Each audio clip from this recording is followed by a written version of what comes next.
right, I like it. That sounds good to me. Yeah. We are back, and I do want to just start off. It's my fault, Wise Guy Code, because I know some of y'all still can't really tell our voices apart. It is me, Wise Guy Code. I am responsible for us not having an episode last week. I definitely wanted to make sure. I really wasn't happy. I have been this person to Tiger. I really wasn't happy with the audio and a few other things, so we trying something new. I'm confident that it's going to be much better, and we're going to be definitely consistent, giving back to our weekly schedule starting now. Whenever y'all hear this, I don't know what day we're going to be releasing this, but whenever y'all hear this, it's going to be an episode every week unless something extraordinary happens, which we not or the possibility of a holiday, because bitch, I do like my holidays. I'm just saying. Right. But shout out to Wise Guy Code, because he is, in order to get the audio to sound like how he wants it to sound, he has actually booked time at a studio, honey. Like he a Rashida or something, honey. He got that trying to, ain't that what fucking I need to say? Like I'm a Rashida, honey. He is really up in there trying to make this thing sound good, and he's paying his coins, honey, to make his audio sound like how he wanted to sound. So shout out for you caring that much. You know, I really have not been happy. So I don't mind paying the money as long as we get it right. That's my thing. The audio. If I'm not happy with the audio, I can't perform as well on the episode. So so there's a price I would gladly pay. Yes, bitch. So what you been up to this past week? You were telling me a little something. What you want to tell the girls? The first thing I want to say, thank you to everybody who wrote me about my mom and about the breast cancer. She did have the surgery. It went very well. There were no complications or anything. She was home for about a week, and then she took her ass back to work because, honey, mama said this. She said this sitting at home shit for the birds. Black woman as a mother. Oh, woo, come on now, strong black woman. You know what? That's a Chrisette Michelle song. I might play just a snippet of it in the background because we're gonna talk about Chrisette a little later. Okay. Oh, we are. But, okay. Yeah, we gotta mention her for just a second. Okay, we're gonna pass. But yeah.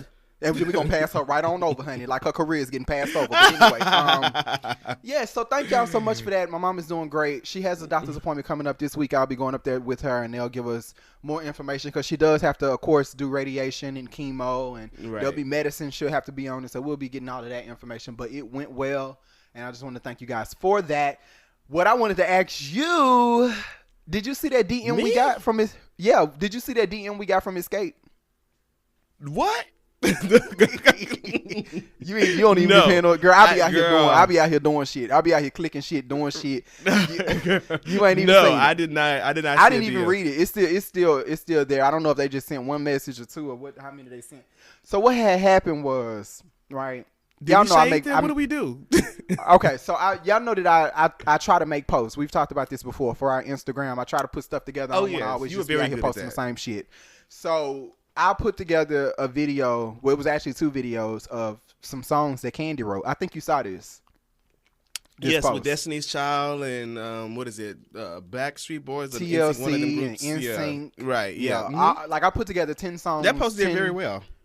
Yeah, it did. It did very well. And so when I put it together, I was thinking, okay, Candy might see this and she might repost it or whatever. But then I thought about it and I was like, fuck Candy in the damn Big Brother house. So her ass ain't gonna be able to see it no damn way. But who did allegedly. See it was allegedly. Come on now. But who did see it was Escape. Whoever runs the official Escape page. I don't know who the hell be behind it. But they reposted it, right? And they didn't tag us, say, hey, thank you, fuck you, this ain't right, this wrong, this isn't. But you already tagged the videos. I did, and I did tag the video. I did, but see, I'm at the point because I've been running across a lot of our stuff on a lot of celebrities' pages, other people's pages as well as celebrity pages. And what I have noticed is, anytime that they repost a video that I sat here and spent my time making, it does significantly better than any of the other posts that they have put up in like the last 4 or 5 or 6 months. So I heard in the Big Brother house, Candy and Tamar actually had a discussion about active followers and your insights and how important the insights and stuff is for when you're trying to negotiate for different deals, and they care about that type of thing now. Yes. So I just feel like if you're gonna be reposting my shit and it's gonna be helping your numbers, then bitch, you need to tag a hoe. That's just how I feel. Like, because I sat here and I spent my time putting the shit together. Right. The least you can do. Like, I'm honoring you. I'm celebrating your work. I'm giving, I'm showing people who don't know what you have done. I'm showing them what you've done. The least you can do is to tag a hoe. So I commented under the video and I was like, well, thank you for the repost. And I put like a heart or something because it's shady, but it's not, it's just letting you know. It's passive aggressive shade. Come on. It's Nene Leaks. We see each other. That's what it is. And so then I put them in our story, in our Insta story. I put a 15-second snippet of the video and I tagged them. When you tag people in the story, it goes straight to their DM. Right. So and they can also repost it and all of that, correct? Yes. Yeah. So when I did that, Escape responded to the DM, and I know they put LOL, and I think they said something else. Like I said, I didn't click on it to even read it, but I went back to their page, and underneath the video they put video put together by @BS Drivers. I said, bitch, y'all better update. Y'all better have picked up on the shade, honey. We see each other now. They picked up what we putting down. Come on now. Come on. But yeah, that was it. I wanted to share this. What you been up to? Nothing. Well, I can't say that. That's a lie. That's a whole lot. Girl, you've been up to a whole lot of. Working. School done started back. This was the first full week of school, so that was a whole hot mess that I made it through. What else have I been doing? Looking, apartment searching, furniture shopping. It's just I just been ripping and running like every single day. I'm not like a planner, or like take notes type of person. I had to go out and buy a planner. Like, if I don't put this on my planner, like, oh, today I have to do this. This is what I did about it this day. It's not gonna get done. Like, it's getting to the point I'm having to block off almost every hour of my life. I'm gonna have to be like, you don't need an assistant at some point. Can I pencil you in? Oh no, I'm good. I'm booked until next Thursday. What you got? Come on, Kelly Price. That's how it's really getting. It got to the point. So I told you guys, I think 2 weeks ago. So I got offered the job that I really wanted. So I had already been accepted another job, was working that job. Pause second. There were a lot of people who were writing us on Instagram as well as SoundCloud saying congratulations to you. So shout out to all of y'all people. Shout out to y'all. Thank you, because I didn't see anything, because I'm barely able to post on the Instagram, let alone, get in the comments and stuff like I used to be able to do. But I'm going to make it with my way back to that. But so yeah, I was, so I got the job. I haven't yet started. Today is Sunday, so I'm really going to be starting it tomorrow. It's going to be my first day. So at the other job, I have a question for you. So let's say you were in my shoes, right? Okay. You just started a job, then a better job came along, and you obviously were going to accept that job. So what would you? So would you? I thought that was the question at first. I was going to say yes. 2 weeks. No. So would you put in a 2 weeks? Would you quit immediately? How would you go about letting your current job know? Okay, so it would depend. For your, I know you told me for your case they wanted you to start immediately, the new job. No. So, and they initially did, but the background check, because it was a whole nother thing, because I had to get security clearances and a whole slew of extras. It was like, for a job, I've never had to go through this strenuous of a process. So it ended up being delayed by 2 weeks just because it took some time for them to actually get the credit report, get the criminal report, get out. It was like they did everything like I was applying for a house or something. Like it was so much. But so I haven't started that job yet. So I still had 2 weeks. And at that point, once I realized how long it was going to take, I still had about 2 weeks left to work my old job before. You were trying to make the decision whether or not to stay there them 2 weeks or to go back to the house for 2 weeks. Right, go back to the house. Should I get them? Should I just collect the coin and then dip out? This is how I feel about it. And I will tell you what I actually did. Okay, I work in corporate America, so I watched. Right. We actually just had a department. Well, not a department, but a team. Get told that their jobs will be transferred out of the United States. Oh, okay. Like they just found that information. So they're out outsourcing. They're outsourcing their whole department. They are, and that means that you got to go on home. because it ain't no road for you no more. Right. Right. Okay. So the way that I see it is corporate America is gonna do what they gotta do and what's best for them. And I feel that us as individuals working there, we have to do the exact same thing. If you can and won't, to do the 2 weeks notice and to roll out that way, and you don't feel like at any moment in time you will have to come back. That's the thing that you got to think about. You got to think about what's going to be best for you. That's how I feel at the end of the day. If you feel like you need to go. Because if they trust and believe, if they get to the point that they don't want to pay you no more, they going to walk them motherfuckers in there and tell them today was your last day. Right. No notice. Oh, goodness. No notice. So do what's best for you. Okay, so this is what I ended up doing, because I initially was going to quit immediately because I was still in kind of like a training position. I wasn't even in full capacity because the job that I had before, it was like a 6 weeks of just learning the company, learning the ins and outs before I would actually be fully in my role. Because when you get a new job, you're not going to day one be operating at the level of somebody who's been there a year or been in the job for at least 3-4 months. So, I was initially going to quit immediately, but once I found out about the whole check process, and they were like, "Oh, it may take some time," because a lot of our clients are government contracts as well, so I had to basically be cleared to be able to even look at these documents, and so because of that, they had to do like when I say the criminal check, they checked everything. Like, I was afraid they were going to say, "Oh, well, your third cousin is a terrorist," so you can like it was like that's how much of how deep they was going into everything. And so I was like, you know what? Let me just hold on to this job until I get the clear that I have been cleared to work, because they said, we fully offer you the job. This is the salary, this is the pay, everything, but you will have to pass this security clearance. And if you do not pass this security clearance, the offers will be rescinded. And they said, I do want to express to you that other people have offered them the job and then come to find out that they, credit is jacked up or something held them back. They gave you a lot. They let you know, bitch, if you got something, that's basically them telling you, if you got something else going on right now, don't quit your daytime job because we told you. Right. Because we will 100% rescind this offer. Yes. So you had to do what was best for you. Right. I said, let me just not even tell them because a bitch might be back. Come on. And see, I'm glad you said that was my exact point. You have got to think about the repercussions of every decision you may. Think it all the way through. What if something happens and I can't get it? You say what? Adulting is hard. Adulting is hard, bitch. It is hard. Right. Because they don't have this stuff in the instruction manual. You don't get all of this information. You just don't get it. You got to figure this shit out. And then just a quick side note, I actually Googled, should you blah, blah, blah, blah. They were like, so they actually said, well, once you accept the job, you should immediately have informed your other jobs that you were interviewing with that you accepted a job but you are no longer considered. I said, bitch, please. That's somebody that own a business that done wrote this shit. That's somebody who already, all the jobs that they offered is primo. Girl, please. Girl, see, please. That's, you can't, said, you have y'all to talk talking to, nonsense. Yeah, exactly. That ain't you looking at it from the business people's perspective. You're not looking at it from the individual's perspective. It's two different ways.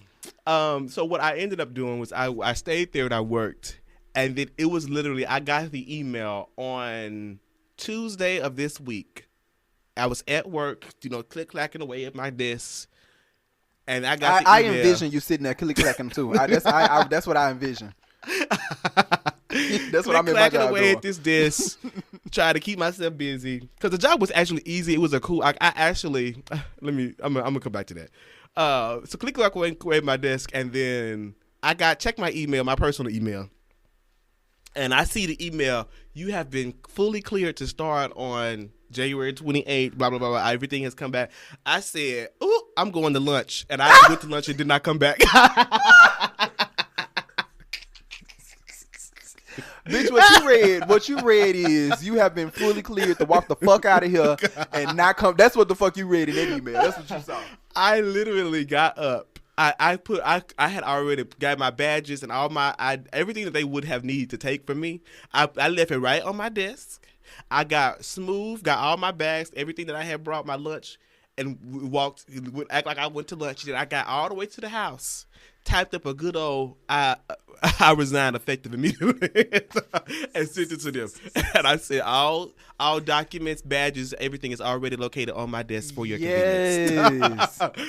Girl, I was because that is how quick they will walk your ass up out of there when they don't want to pay you no more. That is how fast it is. I like that you did that. You really got to do what's best for you, because all along they sit up here and try to feed us this information. Oh, but this is the process. You're supposed to do 2 weeks and da da da da da da da. No, bitch, not when I'm in an at-will state. I'm in an at-will state, but you want me to give you 2 weeks notice. No, bitch. It don't work like that. And I thought about that because we're at-will employment, meaning they can fire me at will and I can quit at will. So it works both ways. Thank you. So that was my understanding. I just wanted to make sure that I wasn't. Well, girl, you're not gonna get no objection from me. Okay, that's exactly how I would have handled it as well. Right, but yeah, that's what I've been up to. But I needed them days because I needed to catch up on homework. I needed to get ahead on homework. I needed to do other stuff, so I needed them days to be off. Anyway, a little pre-work vacation. But yeah, so I'm about to start the episode. We are. So y'all, I realized that last week we didn't even say, I'm Tiger Tans, I'm Wise Guy Code. Right. We was rolling through it. We just was rushing, honey, rushing. But yes, we are ready this time to do it right, okay? I am Tiger Tanzi. And I am Wise Guy Code. And we are the Backseat Drivers. Y'all ain't ready.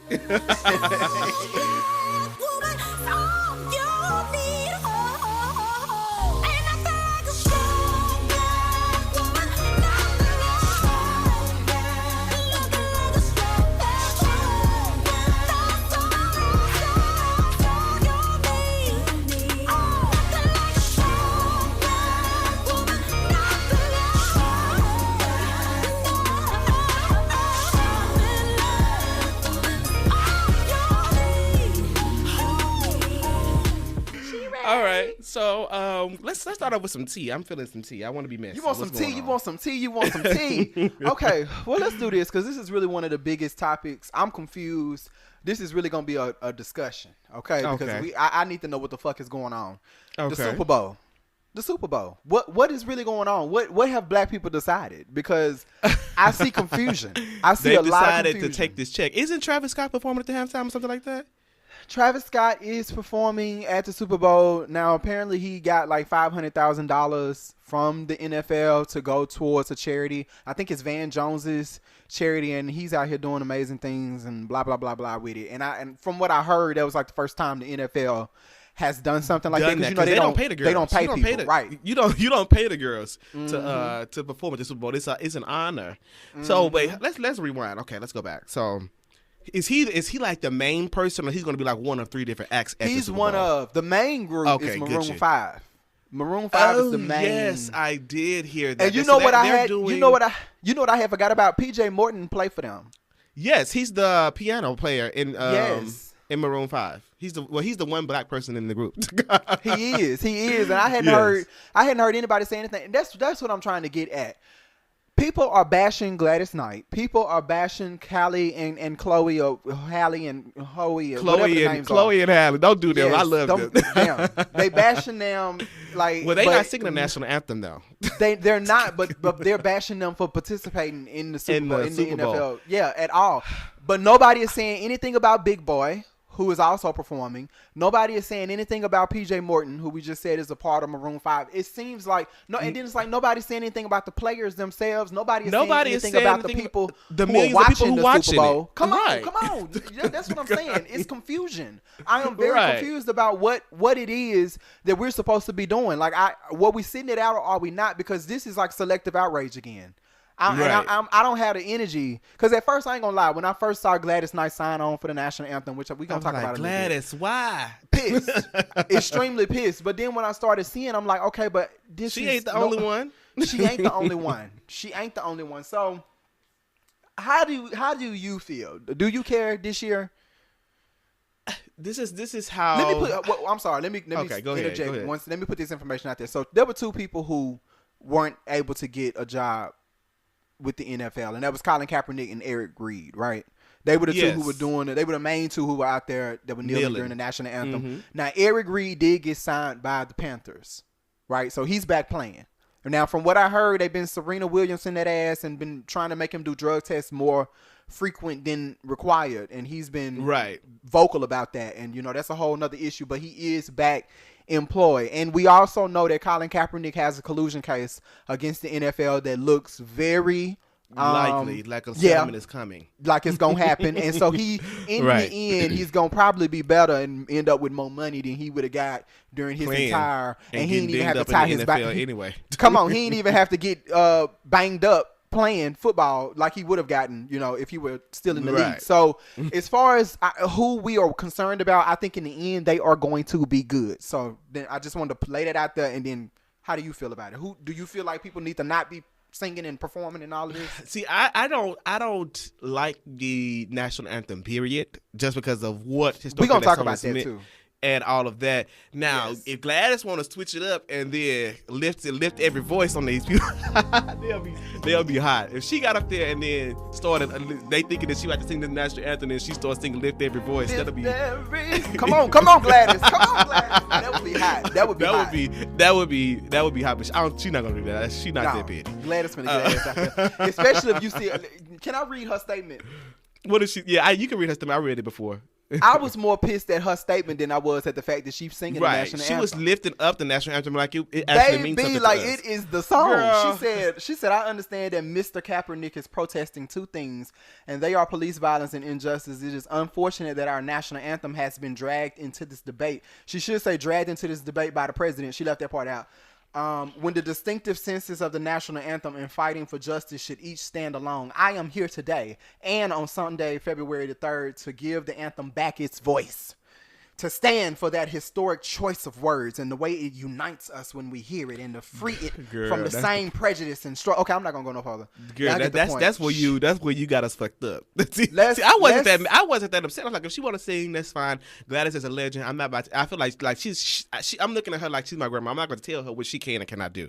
And at the end of the day, people have been singing the national anthem all these years. Whitney Houston has a famous rendition of it. Yes. And so if Gladys is finally getting her opportunity to sing it, that's perfectly fine. I'm not gonna sit up here and be like, and bash her. So and then meanwhile, I listen to Whitney version every time I want to hear a bitch singing down. So so I'm not gonna sit up here and take that moment from her. And then I say this. There's so many people who have sung it, and unless you're gonna go back and point the finger at every everybody. single one of them, then she has every right to get her moment under the sun, because Gladys Knight is a legend and she deserves. She's more than qualified to be singing the national anthem. Speaking of her being a legend, this generation millennials, cut it out. Y'all can't cancel Gladys. You can't cancel Gladys. Gladys' whole career was before we were born. She had her whole career before we was born. How you gonna cancel her history? Right. Like, what are you gonna cancel? You're not even a part of her legacy. You're not buying her. You're not out here buying tickets to see her. You're not out here streaming her music. You're not you're not currently. So you can't cancel anyone you're not supporting. Do people understand that the only way you can cancel somebody is to cancel their coin? Like, you not, and if you're not putting no coin in their pocket, you can't cancel them. So I don't know why people say, "Oh, Gladys is canceled." She's canceled from you scrolling across a picture of her? Because that's about as much as you doing. You ain't putting no food on the table, so I'll be damned if you tell us what time we gonna eat. Come on, ooh, bitch, I like that. Oh yes, I like that. But so I just wanted to. I know you said that you don't like the national anthem. I don't know how much you know about it. I know. How much do you know about the song? I know that the original verses were not. They weren't like in support of slavery and all of that. So I am not. The history of the national anthem has never been to unite and all that stuff that she's talking about. I know that for a fact. I don't know. I ain't really dove into it wholeheartedly. Can I talk about it for a second? Go ahead. Let me just get a few minutes because, like I say, I was more disappointed by her statement, because one thing that all these other former people that we mentioned who have sung the national anthem, one thing that they did not do was get out here and act like this was just the song that set my spirit free. You know what I'm saying? They didn't get out here and do all that. That's what Gladys, the statement was really highly unnecessary. But the national anthem was written by Francis Scott Keys. I'm sure everybody done heard that name before. Right. What y'all might not know is that Francis Scott Keys was a slave owner, right? Mm-hmm. He was a wealthy man. He was actually one of the wealthiest men back in his time in America, and all of his wealth was built off of the backs of slaves, as it was for a lot of people back then at that time. Especially in the South. especially in the South. So the national anthem was originally written as a poem called "The Defense of Fort McHenry," and it was written in 1814. And he wrote this poem after he saw British forces. They were trying to take Fort McHenry, which was protecting the Baltimore harbor, and he witnessed, them fail to take that fort. Mm-hmm. So the British forces had recruited escaped slaves as well as Native Americans, because at that time Andrew Jackson was president, and he was one of the ones responsible for stealing their land. And so when the British forces was coming in, they basically were saying, look, we'll set this shit straight, we'll give you what's due, we'll give you your freedom. That was what they were offering to the slaves as well as the Native Americans. If y'all come and fight for us and help us to take down these fools, these American fools. And so a lot of them joined in, and they actually formed a unit that was made up of, escaped slaves, and they fought in this battle to take Fort McHenry. And so they lost. So the national anthem, or the defense of Fort McHenry, as it was known as a poem, has 4 stanzas. The whole song kind of leads up to it. The whole song was written about this moment, so it kind of leads up to the 3rd and the 4th stanza. The first stanza is the one that's normally sung. That's the one that we all are familiar with. Right. But the 3rd stanza includes the lyrics: "Their blood has washed out their foul footsteps' pollution. No refuge could save the hireling and slave from the terror of flight or the gloom of the grave." So basically, when Keys was saying foul footsteps of the hireling and slave who no refuge could save, he was referring to these escaped slaves who had, the gall to go over and join the British forces to try to fight for their freedom. He was saying that there's nothing out there that can save y'all slave asses from death. There's nothing out there that can save y'all. That is what this song was about. His excitement watching these escaped slaves die, trying to fight for their freedom. That is what the entire anthem is about. Right, because so that is in poems, in the 3rd and the 4th stanza are the key component. Like that's like the climax of what the point that you're trying to get across. Yes, especially if you're doing 4, it's just normally the second to last or the last stanzas are typically the climax or the message that you're trying to convey within the song. So that's not also the point, that the fact that it is the towards the end, that means even more significance in what he was exactly trying to convey. Yes, exactly. And this man, and Francis Scott Keys, y'all, he was a bigot. Okay, when I say he actually, if you look into him, and I know this is not stuff that everybody know, I'm not finna sit up here and act like, oh, Gladys, you should have known this. I'm aware that this is not something that everybody knows, but if you really have time, look into the man, y'all. Like, he helps the footprint that he left on this country is ridiculous. He helped shape the Supreme Court. He made sure it stood against, it stood pro-slavery. It's ridiculous. So that was what I was most offended by, was like, Gladys, you didn't have that to say. You didn't have that to say. It was disappointing that you haven't been. Google would have saved you. A quick Google would have saved that statement. A quick Google would have saved a lot of people this week. We're gonna talk about that. But I have one more little point, and I'm gonna let this go. Gladys, one thing that I have heard from people who are in Gladys's generation, because I'm not going to discount, like Gladys, further down in that statement, she talked about how she walked alongside a lot of the civil rights leaders she was a part of. She had to walk into the back door so that we could have the Beyoncés and the Ashantis and the people like that could walk through the front door today. Like we Gladys, I can't, that's why I'm saying I'm not finna be here and sit up here and act like I'm finna cancel this legend, because that lady she's endured things that this group of people, this generation has not had to experience. And so I'm not going to discount that. But one thing that I hear from people who are Gladys's age is that they are, they feel like our generation, at least, for years, I guess, up until recently, when we got to where we were with visibility and awareness, they felt like our generation really lacked drive and leaders and people who were going to really push us forward as a group of people, like the Martins and the Rosas and all of those people that they had during their time. Right. And I feel like now we're at a point where we're coming into that awareness, and people are really starting to take an active stance and to really try to push us forward, basically. And Colin Kaepernick, with his protest, is one of those people, you know, who has been doing that. So it was a little disappointing to see Gladys sort of discount what he did, like at the beginning of her statement when she said, you know, I understand that Mr. Kaepernick is whatever. It's like, if you truly understood what he was standing for, it's the same exact things that you were standing for in your time. Right. And it's disappointing that we couldn't bridge the gap between the generations, and really we could have been a united front. Right. And that's what I would have liked to see, but that's just my take on it. So yeah, at the end of the day, like, this whole council culture, and I think that stems from how much information is out there and how much, because there's so much information, everybody is supposed to know everything and everybody's an expert on everything, and that's a part of the generation. I feel like, oh, they have the right and the ability to cancel you because you've chosen not to, you know, be awakened, because everybody is woke, everybody is knowledgeable, everybody's an activist, everybody's doing a whole lot of stuff. And so I think that's what that whole council culture even comes from, instead of teaching and leading the way or being an example, which is more of what we need and less of condemning and telling you, if you ain't doing it my way, then you ain't doing get the nothing. fuck out. Yeah. Right.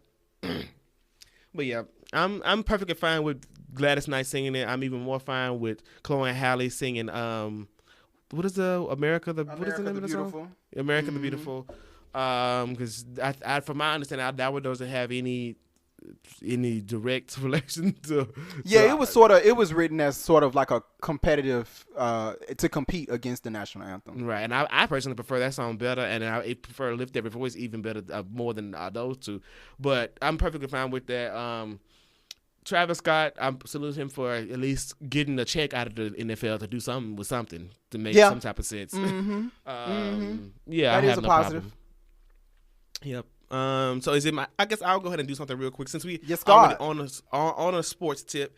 This is going to be slightly different from reckless driving, nothing political in that sense. I did want to mention that Naomi Osaka won the Australian Open. That's a tennis tournament for those who don't know. Congratulations, girl. Yes, Naomi Osaka. She is half Japanese, half Haitian. Her father is half Haitian. Or it's from Haiti. Her mother is from Japan. That's a sickening mix. Even though I'm sorry, say that again? I said that's a sickening mix. I like that. It is. That's sickening. Even though she is, to me, she should really either represent Haiti or America, because she's lived in America since she was like 2 or 3 years old or something like that. And her father and mother are still married, and her father's from Haiti. So to me, it would make sense to me if she represented Haiti or United States, but she represents Japan, which is fine, because that's actually, she was born in Japan, which is, I'm assuming that's why she represents Japan, even though she's right now a United States citizen and doesn't even live in Japan. But that's a whole other thing. Naomi Osaka is also the person that was on the other end of the match that happened with Serena last year. Whoa, that was hot. That was heated. Yes, but it wasn't anything to do with Naomi Osaka. She's lovely. She's fine. She's kind. Serena's been her inspiration for playing tennis. She's given Serena all her props and more every single time that Serena's mentioned. So that's not even the point. But yeah, I do want to let you guys know. Serena. Right. I wanted to salute her for that, but I did also want to let you know that the devil is busy. Because if you watch Serena Williams' match, it was a whole big controversy, because Serena Williams was playing a match, right? She had on match point, meaning if you get this point, she would win the match. She had served what would have been an ace, but the umpire called a foot fault on match point on her, which basically means you replay the point. Basically, they had to they basically called it and said it wasn't fair. I'm not gonna go into logistics of all of that. Said it wasn't fair. Replayed the point. So Serena would had they not called a foot fault, which is a controversial call in itself, because the cameras went back and showed that it actually wasn't a foot fault. It was actually ace. So Serena would have closed out the match and went home about her day. Serena had to then replay the point. And this is where the devil is working. On replaying the point, Serena kind of tripped and rolled her ankle. Basically sprained her ankle on that replay. So she got called a foot fault on a point that she really should have won. Had to replay the point, and during that point, rolled her ankle, basically sprained her ankle, and was limping thereafter, which allowed the girl to come back and then win the match. I was literally watching that match, And I was just like, wow. Like, what? Like, everybody in the audience was just completely stunned because she pretty much had already won, and now she can barely walk. So, of course, the girl is going to... So, they gave the... where the girl was able to come back and race to the finish line, essentially. Mm-hmm. It's just a hot mess. Serena, I don't know what it is. It's just because if she wins one more Grand Slam, she will officially break or tie the record. And I feel like every factor is working against her. Like it's almost like every tournament, every Grand Slam is actively doing something. They're making some type of foolish calls. It's getting ridiculous. So we need to to send our Pro Warriors out for Serena. The girls is out to get her. They are trying to do everything. She needs an extra special blessing, honey, put around her.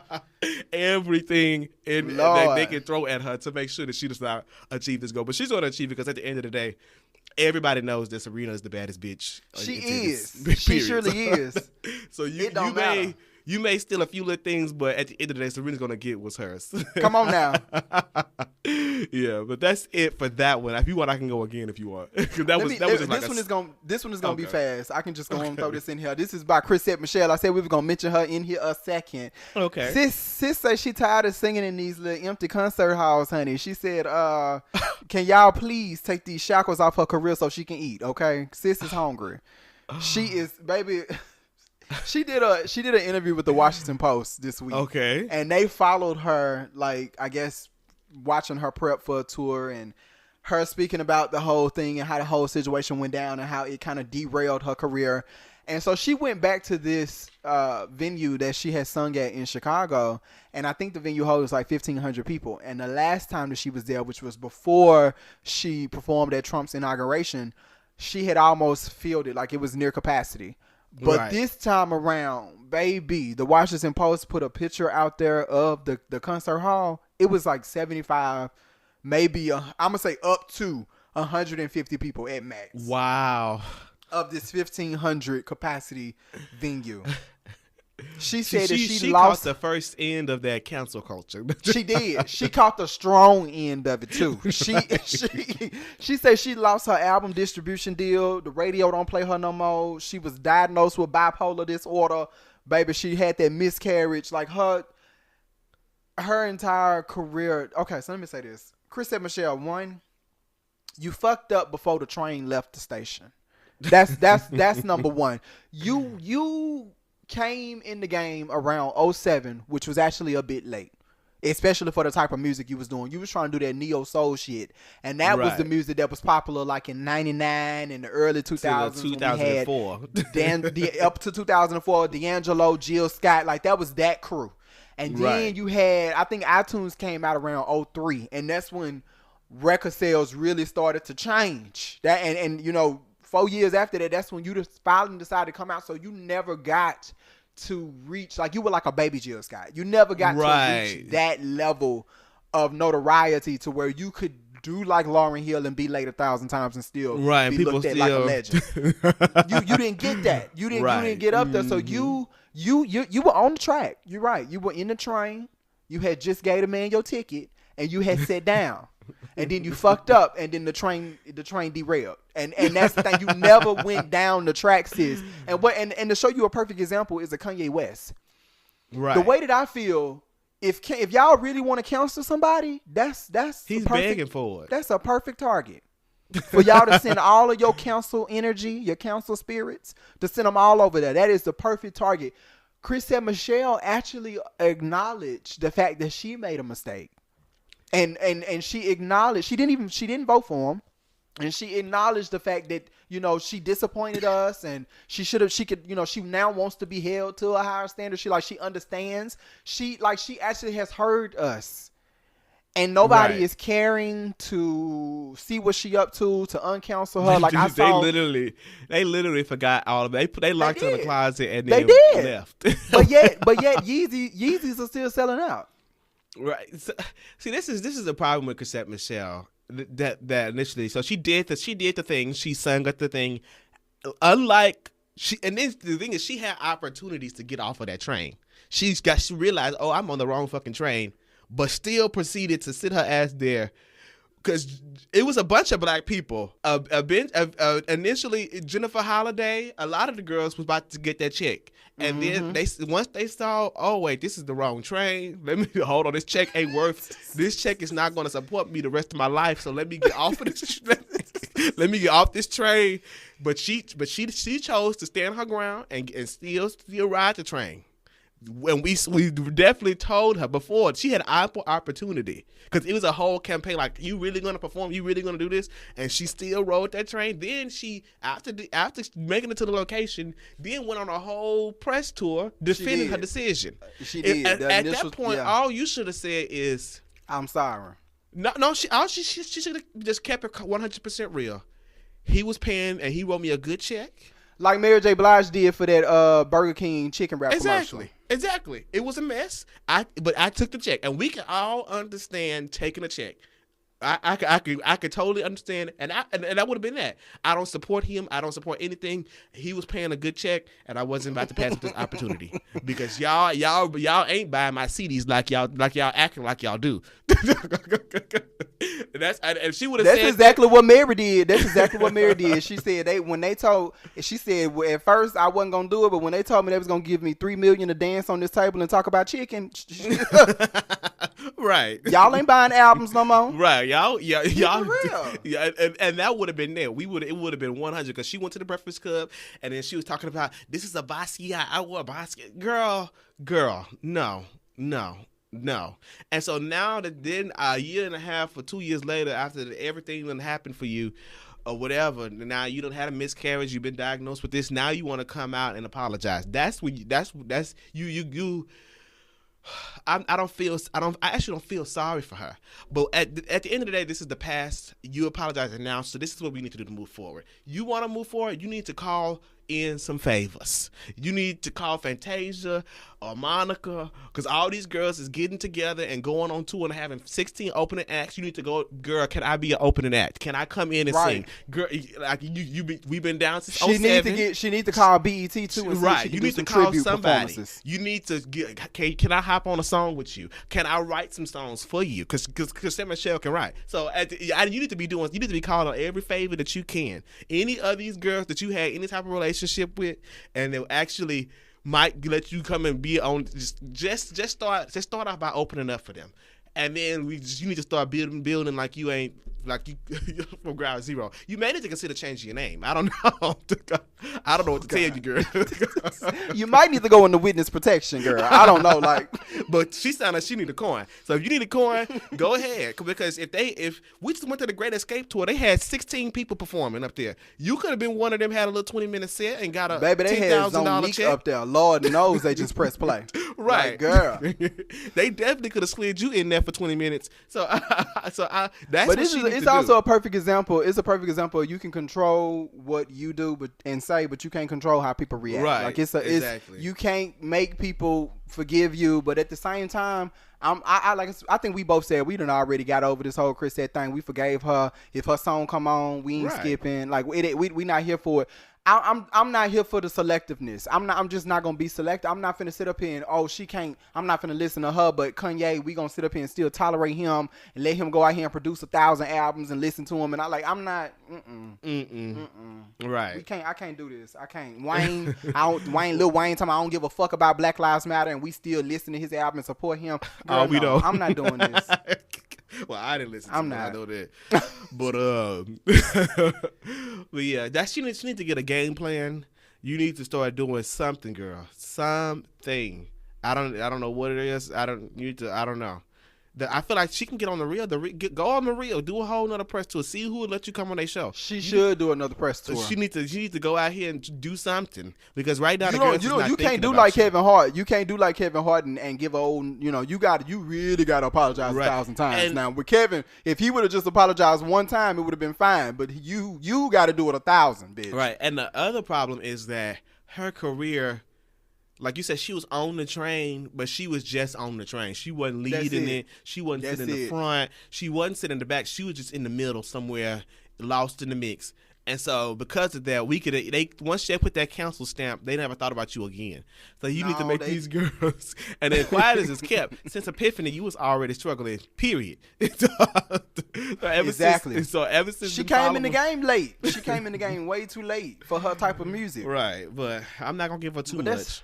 Yeah, that's all for her. Y'all unbreak her. Right. I don't even know. Unchain her career. I feel like she's unchained, but she just don't have no home to go to at this point. That's what I feel like. People are no longer upset with her. It's just they just don't care. Where are all those white people who enjoyed her at Trump? Where are they? Where are all the white people? Girl, if you're gonna ride that train, she needs to be requesting to perform at every Trump rally. She do. She should have. Yeah. Because Trump is having rallies left and right. Baby, she said she never even got to meet Trump, honey. She was telling me, I want to have a dialogue to change the narrative. Girl, and never got to see the man, baby. Woo! And your career gone. Right. But okay. That's it for her. But yeah, so regarding the government shutdown, Trump announced on Friday that he will temporarily reopen the government. They agreed to fund the government for 3 weeks. During this 3-week period, they will be back paying all the furloughed and non-essential, who really were essential workers. Yes, I heard about that too. Yes, and so this was following. This is the day after flights started getting delayed because TSA agents it got to the point where TSA agents was really not showing up to work, calling in sick, and so on and so forth. And so flights was getting delayed because people wasn't able to go through. With limited TSA, it was taking longer for them to get through security. So flights was getting delayed and canceled because they tried to leave, but 10% of the people who supposed to be on this flight didn't got through security yet. So it was even in my hometown, they had to reach out to neighboring cities to get TSA agents to, like, it got bad even here in my town. Right. So if it got bad here, I only can imagine the impact, across the whole country. So the real problem is it started affecting bottom lines and dollar signs. That's really what it is. Come on now. What them TSA agents could have and should have done is did a national walkout. If they would have did a national walkout, no TSA agent across this country showed up to work. And none of them flights, they would have opened that government back up day 2. I promise you that. But that's not what they did. They showed up to work like they said they was going to do, and so on and so forth. Which kudos to them. But they're supposed to be immediately trying to back pay them. I don't know how long soon y'all gonna be getting y'all money, but I hope it's with the swiftness. And Trump is now trying to act like this is a win for him. No, this is the same deal that was proposed to him before the government shut down. That he passed on because he talked about this goddamn border wall that he need his $5.3 billion for, and then he talking about, no, I'm standing my ground. But now since it's affected dollar lines and bottom lines and dollar signs, now he want to go back and re-accept the offer that they offered him in the first fucking place. I'm not gonna give you no kudos, no clap on the back, no pat on the back, nothing like that. Because at the end of the day, let's go ahead and talk about this wall. This border wall, there's a documentary on, I think it's on HBO. It's called Fences. It discusses the current border wall and how Bush slid through during, like, I want to say this was after 9/11. They used the hype of that to slide in this border wall. This border wall is a joke. The one that's currently down there. First of all, it's not even a border wall because it has so many gaps and spaces. It's like it might as well not even exist. And then it's so sickening to me because at the end of the day, these people are still crossing. They have not. The documentary discussed how this wall and the billions of dollars that they have already dumped into this wall has not deterred not even one person from crossing illegally. They ran the map. They said it's actually more people crossing than ever before. Like, you have not done any. That's billions of dollars of money that have went to nothing. And then they actually reference how America was built on, Berlin, tearing down their walls, and we are a free country, a nation of immigrants, and how they went through the process of how it started to change, and how they started to blame Mexico for a lot of the problems and started to play the blame game when they talked about Mexico is bringing over rapists and terrorists and stuff and so on and so forth. They actually ran the statistics. They said 99.9% of terrorists who came to this country and committed illegal crimes and activities came on a plane.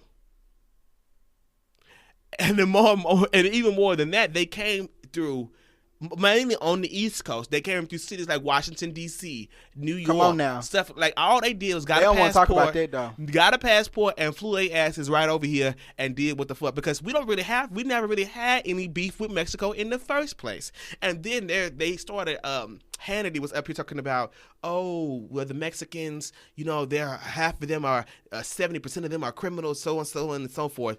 But when you actually, the statistics are accurate. In a sense. Now, let me break it down for you. They are criminals because if you go and actually pull what crimes that they committed, the first crime that they committed was trying to cross and then getting caught. And so once they got deported back to Mexico, they just crossed again. So basically, most of the people who were coming through the Mexican, coming from Mexico to the United States, if they get caught and to get deported, they're basically flagged as a criminal. And so when they recross back, Now that's how they're getting that 70% because that's how they're classified them as criminals and stuff. The crime that they committed was trying to get over here. That's the crime. That's not even. So you saying 70% of Mexico? No, so 70% of the illegal immigrants that are coming to this country are criminals. I thought you said 70% of Mexico. And probably like 85%. No, 85% of that illegal 70% that they're getting are the crime that they committed was trying to cross over here. You get what I'm saying? I get what you're saying now. So yeah, they are using that statistic to try to scare the American population when it's not actually truthful because they are not actually rapists. They're not killing people. They're not actually the crimes that you're trying to point them out as blame them up, big them up as criminals when the crime that they committed was getting over here. That's the crime that they committed. They didn't rape anybody. They didn't kill anybody. They didn't steal. They didn't do any of that.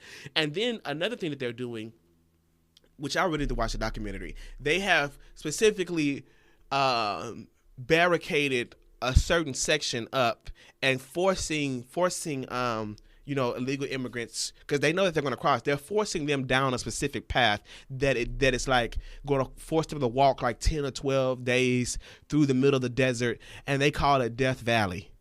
So they have basically blocked off in this little strip of land. They blocked off all the other routes to cross easily, and they're forcing them to cross through the middle of the desert. And they know that, like, I think it's like 40% of people who cross through there will die.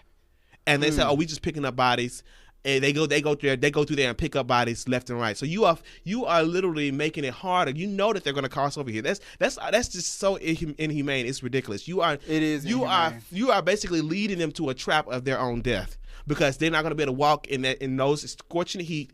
They're not going to have enough supplies, they're going to die of heat stroke or dehydration. Then you know that, and then you are not doing anything to help them. You are actually forcing them to go down this path to just to kill themselves, basically trying to get over to this country.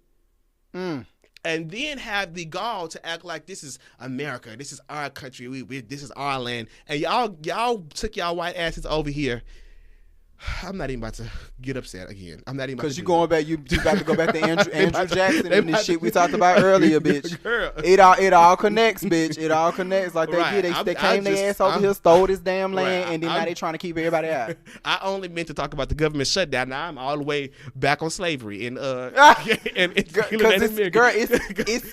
all connects. I'm telling you, it's so many undealt with issues in this country that it's insane. Yes, but. Yes, I'm done before I. Okay, so let's hit this real quick. So Future been out here running his mouth about Sierra and Russell. I am just so exhausted at a man who was ashamed to tell his fans that he stopped drinking lean. Girl, that's the type of fans you got. He said he was ashamed. Yes, that he was worried that if he told them he stopped drinking lean, that was gonna have some type of impact on his career or something. Girl, you should be worried about this impact on your life. that's come on now. That's your mentality. But though. you wanna perpetuate drinking lean is cool, so you're gonna get these people drinking lean on something that you done got yourself off of because you done got yourself off. Girl, because you already know that. I have no respect for you. No respect. That is like that gives you like a character profile of these individuals. Just that situation alone told me everything I need to know. The people who need to be canceled not getting canceled. We need to we need to have a council committee because a council committee. You know what? That's the name of this episode. Council committee, bitch. We need to have a panel who decides who actually is getting canceled. Because y'all not doing a good job. Y'all not canceling the people that need to be canceled. Y'all ain't choosing the ones that are actually toxic for our community. Those are the ones y'all are allowing to still be in here because they can come up with a bop or two in the studio. Right. Like, come on. This is ridiculous. But anyway, so he got out here, and I don't know what drove him to this point. I probably could have dig a little deeper, but it's future. I don't care. It's future. I don't give a damn. I heard the statement, and I was like, okay, this is just stupid. But I was gonna bring it up. He said, speaking on Russell, he said he not being a man in that position. You not telling her, bro, chill out with that on the internet. Don't even talk to me. Don't even talk to him. I'm your husband. You better not even bring Future's name up. If that was me, she couldn't bring his name up. Don't get that shit no energy. It's about me. I'm taking care of everything. Girl, you mad boots. He real mad. I don't even know what the fuck he talking about because Sierra don't mention him at all. Sierra ain't said shit about him. She didn't even respond to my this, knowledge. He did like 3 different interviews and Sierra ain't said shit. Sierra is over there with her richer man. Come on. Her finer man. Her actual man. And living her best life. It's sad that you see a man that is, you know, handling his responsibility, raising his children, loving his raising wife, your being children, committed, raising your children. We gonna get to that with Jay-Z. We gonna get to that. Raising your goddamn child, handling his responsibility and being a man. And because he is being a man, you saying that he is being controlled? No, nigga, you was being controlled by that lean. That's who was being controlled.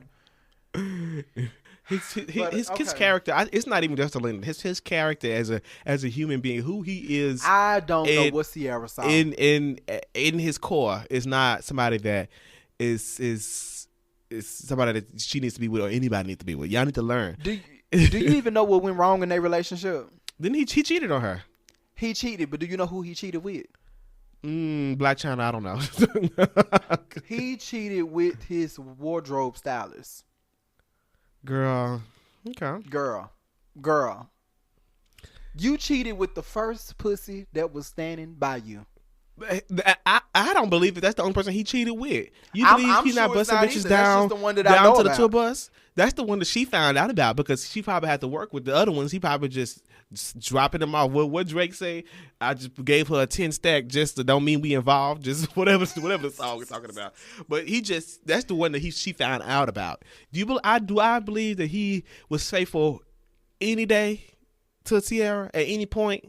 No, he was cheating on her from the beginning. He never. I don't believe that because look at him. He was the one that was just saying, "Oh, you want to be crying in a Nissan, or you want to be crying in the back of a Maybach." So he acknowledging the fact that he gonna do you dirty. But do you want this check or do you not want this check? Come on now. That is what he is saying. Now, if you want the check, that's perfectly fine. If I went crazy, lost my mind, and actually decided I wanted to be with Future and I wanted to get the check, I'd be perfectly happy. You don't even have to do nothing with me. Go cheat. That's what it is. I'll be sliding checks to a secret account left and right because when you get tired of me, I can trust and believe my money won't be tired. Your money won't be tired of me. That's what's not gonna be tired. After he made that initial statement, he came back and he said, "We don't have no problems. It's a social media problem. No, I don't hate him. Totally not the deal. It's just the way we were carrying it. As far as being handled with Baby Future, I don't have nothing against him. I'm happy for them." You not. If you have to say I'm happy for you, it's not genuine. Because if you're happy for somebody, it shows. It's oozing out of your pores. We would already be able to see it. We ain't dumb. Because first of all, you put everything on social media. You're not happy. And then I think he said, I don't know if you get into this, he said the part about Sierra should have we should have had a conversation about, he should have talked to, had to sit down with Russell and all of this before you bring him around my child. But then they pulled up the receipts from years ago. Sierra had an interview and said that I've asked Future to sit down, and he said he don't want to sit down with Russell. That was years ago. She said that. Come on. So I'm more inclined to believe him, because that lean probably you don't even remember her asking you that. You don't even know. You don't even know what you said. And that's another thing. He always talked about Sierra made it hard for him to see baby Future. Baby, you've been on lean this whole time. You didn't need to see baby Future. And then she's the one. She is the one petitioning the courts for you to spend time with her kid. Come on. She's the one this whole time. Literally petitioning the courts, making sure that he's coming to pick up his child on the appointments, making sure that baby Future is not disappointed every time that he thinking he's gonna see his father, but he's not. And then the few times that he actually get picked up, all he doing is being taken to your mama house and while you across the country somewhere. I'm not. I'm not. Is we finished or is we done? Okay, so the other piece of this bullshit was he also talked about Jay-Z. I don't know if you saw anything about that, and he said the Kill Jay-Z song. Jay-Z. Yeah, Jay-Z, if you let him punk you. Well, hold on. Let me bring it on in. Let me bring it on in. So the lyrics for the song, if y'all don't remember, for Kill Jay-Z, it was, "You almost went Eric Benet. Let the baddest girl in the world get away. I don't even know what else to say, nigga. Never go Eric Benet. I don't even know what you would have done in the future. Other niggas playing football with your son." Okay. And so Future did an interview with Hot 107.9. Still cold though. It is very cold. And he claimed he had a conversation with Jay-Z. And he says that when he mentioned it to Jay-Z and it was asking him, like, well, you know, what you mean by that? He said, oh, I didn't. This is what he said, Jay-Z said. I didn't mean to say it. I didn't mean it like that. Right. He made it seem like Jay-Z was a bitch. Like a motherfucking bitch. Like you ran up on Jay-Z. And checked him. You, come on. That don't even sound like Jay-Z. Like, to me, I don't. What he said, what he said. We all know what he said, and then no, to me, if Drake, Jay-Z, I was about to lose respect for Jay-Z. If he let Future punk him, this shit is not true. I don't believe this. Just like I'm not even sure this man off lean, because you still out here sounding a fool. Do he even know he's doing interviews by Sierra? Do he even know what's going on? And then he claimed he told Jay-Z, he said, you supposed to be bigging me up and supporting the rap community because I come from the streets like you. You supposed to have my side. Nigga, what is there about you to have a side on? Don't nobody want to be you? He said he don't want to be you. That's nigga. He don't want to be you. That's he don't want to be still doing interviews 3 and 4 years later about Beyonce and Blue Ivy and her backup and her bodyguard Julius. And let me say this, because the girl still be Julius is not her cousin. Julius is not Beyonce's cousin. Obviously, he's her other man. They would make a sickening couple though, because he is like 6 foot fine. And 6 foot fine. Did you say 6 foot fine? I'm not. And then their skin colors is just they would look sickening, and they would have sickening kids, even though Beyonce didn't have no more kids. But I'm just saying, she out here thick though with it, baby. I've seen them recent pictures of Beyonce. The girls was asking, it's like, damn it, is it another motherfucking set of twins in there, bitch? You is out here thick. She look good though. She look good. Beyonce is eating. Good. That's what she's doing. She's eating. She's having. She really is. Out of Miss Skinny, all of Blue Ivy snacks. Eat. Wait, and Rihanna doing the same thing. They are eating. I'm not about to be up in here starving.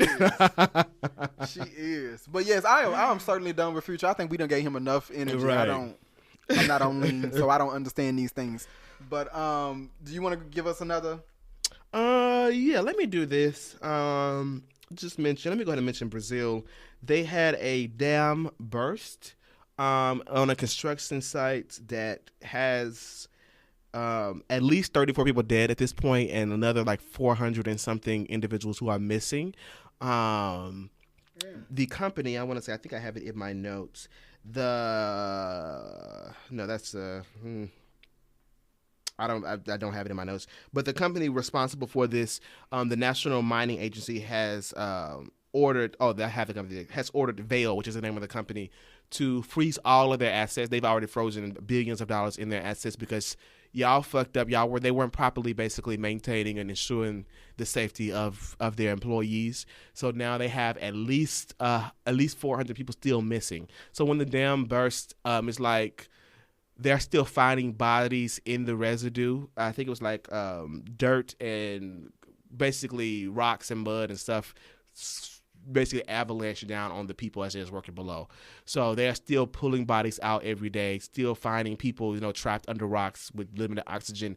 And, basically they're still, the damage that is being done, they don't even know. It's incredibly sad. It's incredibly tragic, especially for a multi-billion-dollar company to put the lives of so many people at risk. They're gonna have to pay a good check to these people and their families. It's so sad. That is. I did want to mention that because I typically don't because America has enough issues going on. I typically have more than enough to talk about before leaving. But I did want to just mention them. If you can be praying for their families, I'll probably give you guys an update on what the total or what the official number, because every day, like all day, they're literally trying to dig people out and finding bodies and finding survivors and stuff like that. It's horrible. I didn't know if you were going to mention, did you see the white man? It was like 2 days ago. He killed 5 women at a SunTrust bank in Florida. I did hear that. Yeah, I did hear about that. I just wanted to put that out there. That happened. Gun violence is still real. Gun violence still in America real. Is still going on. The People president is not saying anything about it. Right. And I also want to name that there was another white man just yesterday that killed 5 people in Louisiana.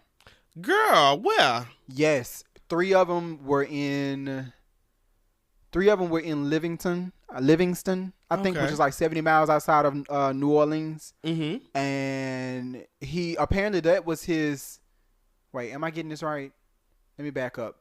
2 of them were in Livingston. Okay. And that was his mother and his father that he killed. Okay. That's horrible. And then the other 3, that is normal. They do that. And then the other 3 were in Gonzales, which is right out there with Baton Rouge. That's about 20 minutes from where I was living. I think that was his ex-girlfriend, as well as his ex-girlfriend's sister and grandmother. My God. Crazy. And I'm not sure if they've even found this man yet. I'm not even sure if they found him yet. Girl. But yeah, so that's happening. That's 2 back-to-back white men who have murdered together 10 people in a span of 2 days. Less than a week.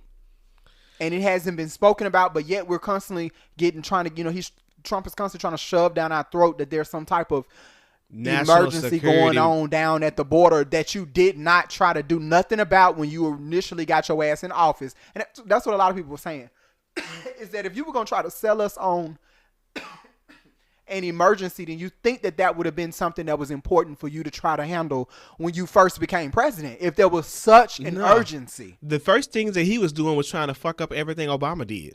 He literally was signing orders left and right to undo this Obama policy, undo that, undo everything that Obama had put into place to stabilize this government and protect the people moving forward. He literally said, let me fuck up all this shit first off the top. That's the first thing he did. For the first year of his presidency, if you want to look at what he did and actually got accomplished, that's what he did. Fuck up Obamacare. Fuck up everything else. Pull out of the NATO agreement. Do everything that Obama was trying to produce as a legacy for himself and for America as a people. That's what he dedicated at first. That was the top priority. Yep. But anyway. And now he has spun this disaster out of nowhere, this emergency out of nowhere. But like we said on here before, white men are the greatest terrorist threat that this country face, and we gonna keep talking about it. Whenever it happens, it goes down, we gonna bring it out. And that's the latest on that. So. Oh yes. And so when we were talking about the Fences documentary, I spoke about how the terrorists that are not from this country, who that are not from this country, they come in via flights. So that was like 10 to 15% of all terrorists. The number one terrorist is born in this country. Like for American terrorists and terrorist acts, they say, how did they get here? They were born here, bitch. Right. So if y'all want to talk about terrorism and they trying to convince y'all that it's wars of terror acting against the United States, the number one terrorist is a white man that's been born in this country. Yep. And then after that, if they are a foreign terrorist, which is very rare, they are coming in here on the plane, bitch. They're not coming here through Mexico. These people from Mexico, they are not coming over here to do nothing. They trying to come over here to get a job, to support their families, to eat, to get away from violence and crime. They are to get away from poverty. It's already been said that they take jobs that people don't typically want. If they deported every illegal immigrant, our actually labor market would actually be worse off, because at the end of the day, they are doing jobs that Americans don't want to fucking do. Oh God, I'm not even about to. And then America's already propped up so much by not paying them and getting away from taxes and all this stuff. They know what they're doing. They benefiting from these people, and they want to blame them. Hey, girl, this country is a hot mess.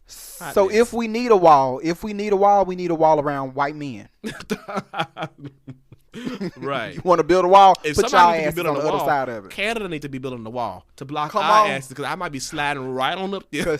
Come on, they trying to keep their country together, honey. But instead, they inviting 3 million immigrants to come to their country and live there. But anyway. Well, let me tell you who begging for a wall. Taraji P. Henson and Erykah Badu. They begging for us to put a wall around their ass and to exile their ass from the black community. What? Have you been seeing this bullshit with them? What? Yes, Taraji and Erykah fucking Badu. Yes, bitch. I can't. Erykah already been on the question. We just had a question mark on her since she has always had What's Taraji doing? I gotta go see her movie next month. Taraji, I know, and they both in their movie. That's the shade. They both in the movie. That's the thing. It's like, I think that they trying to get their movie canceled, and they know how cancel culture works. She really gave Taraji some of that juice. I don't know what's in that juice that she was giving her in that movie, but she may have given her some real juice. She may have gave it to her for real. Taraji need to blame it on something. So she posted a video of herself, and it was on her Insta story. And she was like sifting through the hashtags associated with the Mute R. Kelly movement. And she was, seeing all of the different posts that were saying Mute R. Kelly and all of that. And so then she went back and she typed in Mute Harvey Weinstein. And she saw like maybe a couple of posts. And under the video, she left like she put on the video.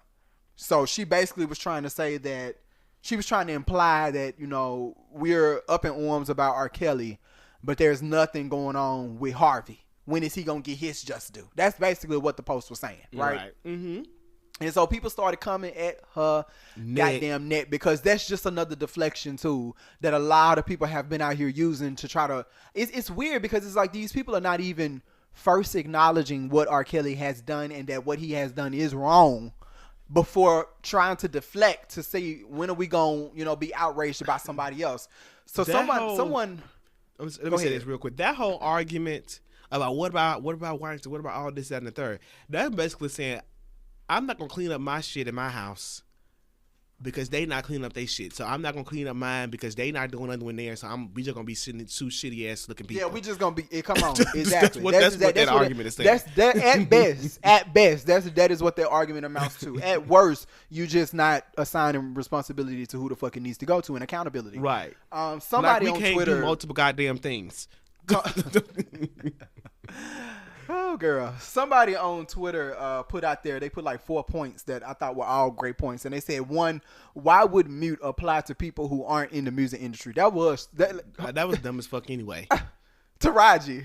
Mute Harvey, girl, he ain't no singer. That only applies to people who have...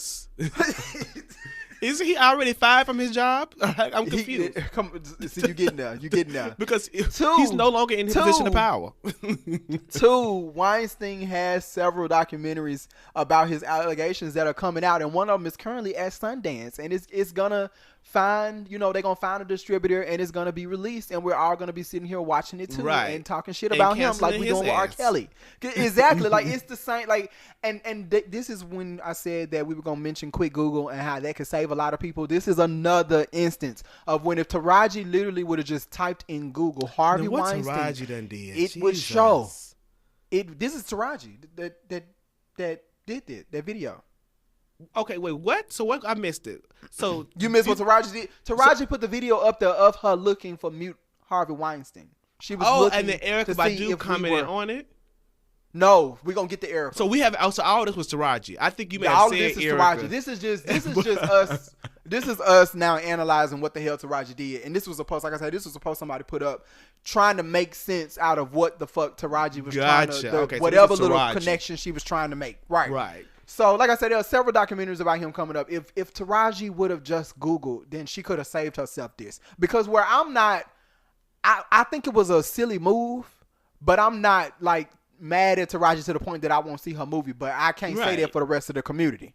So there's some people in the community that are done. Like they like Taraji, like fuck, like they what was the already fuck? gonna bootleg it anyway. So they're gonna be right down to the fire stick. that and the fact that a lot of people are just disappointed by the number of our people that we have in our community, especially black women that we have out here that are trying to deflect from what R. Kelly did, and instead of we got a man right now who is currently not facing any legal repercussions for his actions. He's currently right now not facing any.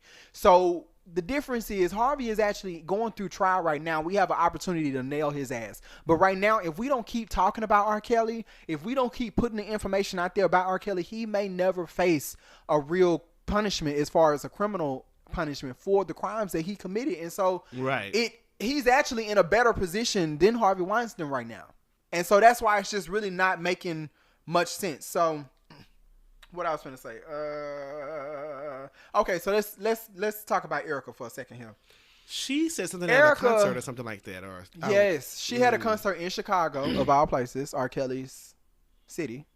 Right, she was there, and I don't know what about her spirit told her that she needed to get up there and talk about him. Like I don't know what it was, but she was like, she's sending all of this love and light to R. Kelly, and she hopes that he finds healing if the things that they said about him in the documentary are true.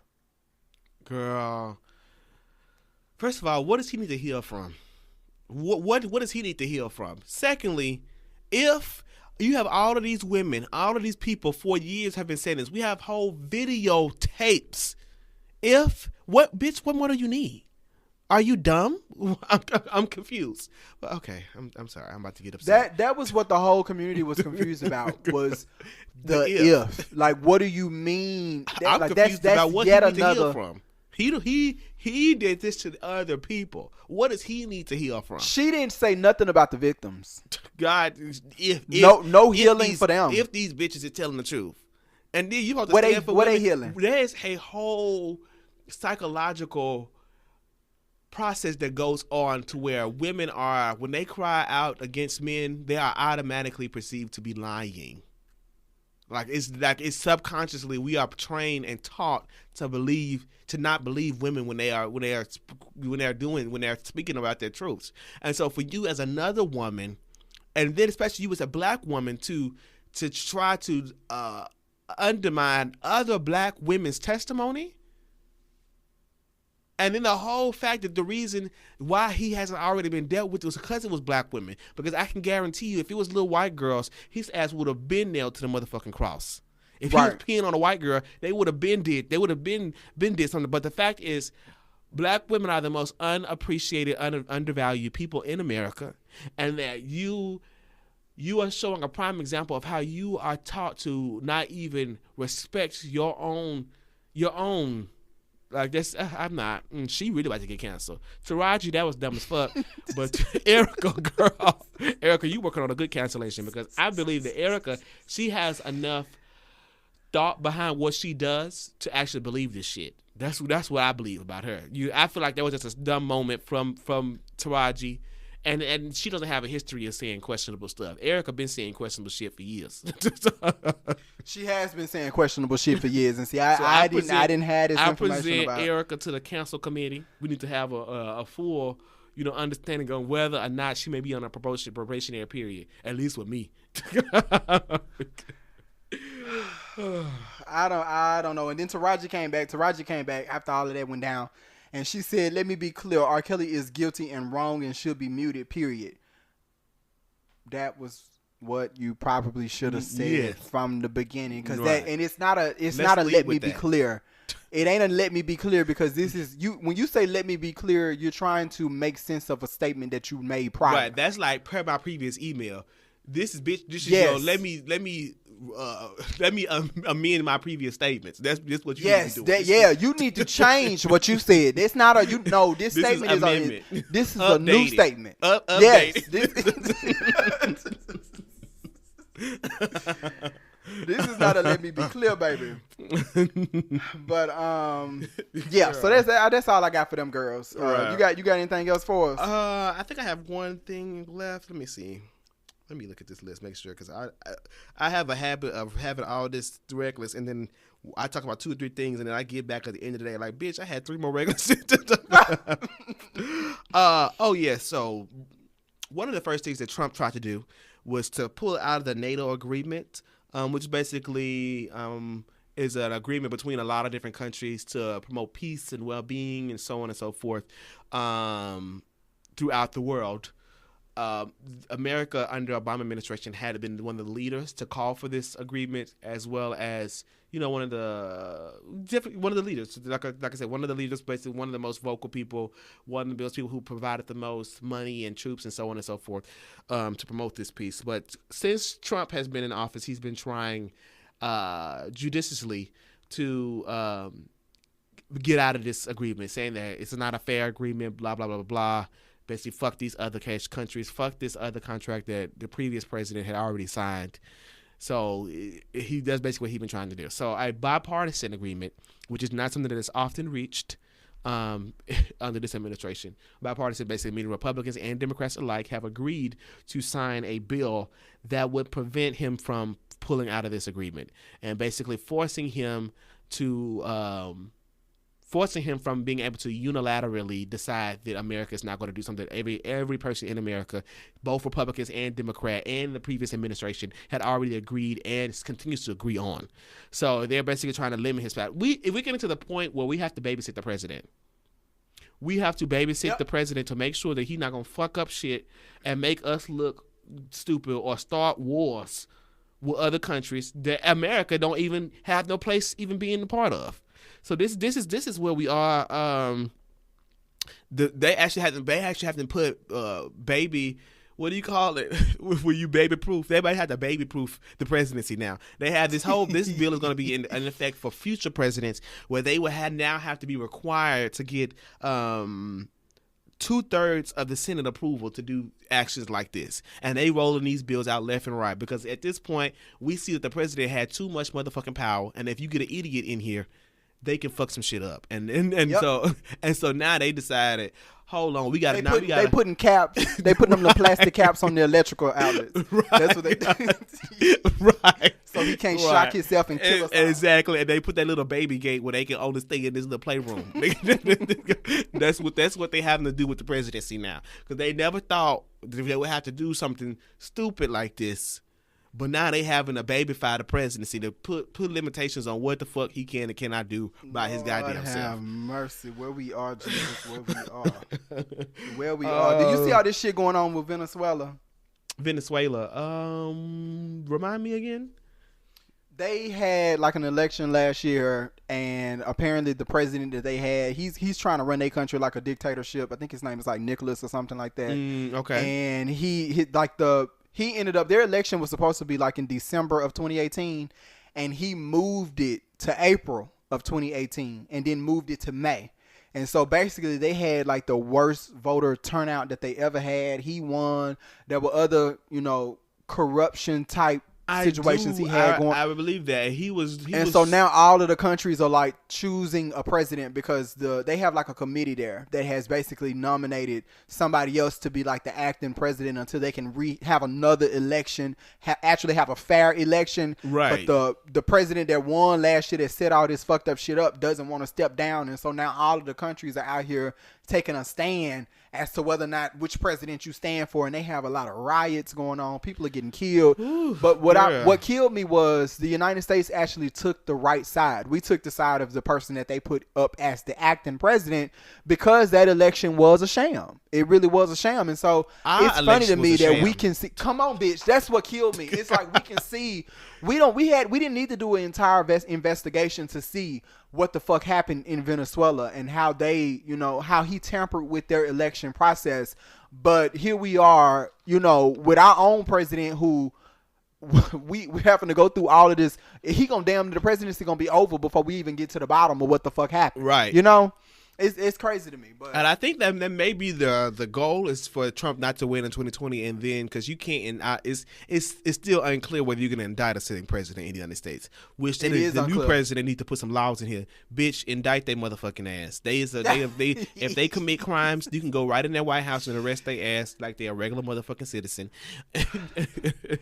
It's getting interesting too.